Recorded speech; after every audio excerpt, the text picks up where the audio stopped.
The AutoCAD 2018 release continues to improve the way you interact with AutoCAD.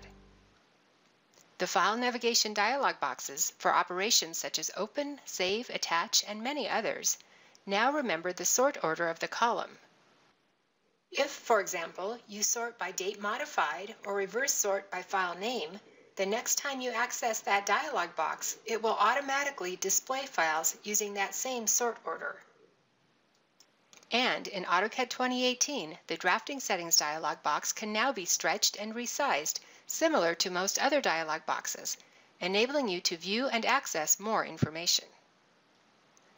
The Truecolor tab in the Select Color dialog box has been updated to accept RGB values. The previous color field is renamed to RGB color, allowing you to enter valid RGB color values separated by commas.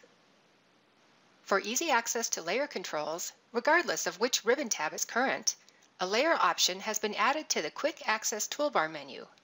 Turn it on to display the layer controls along with other frequently used tools on the ever-present Quick Access toolbar. The status bar icon for the System Variable Monitor tool is displayed when system variables deviate from their preferred values. In AutoCAD 2018, a right-click menu has been added to the system variable icon, providing quick access to reset system variables to their preferred values without having to open the System Variable Monitor dialog box. The right-click menu also includes options to configure the System Variable Monitor and enable balloon notification. A rubber band line is the line that stretches dynamically within the drawing area as you move the cursor between 2 points. For example, if you move or copy an object by picking the base point and second point, a rubber band line is temporarily displayed until you pick the second point.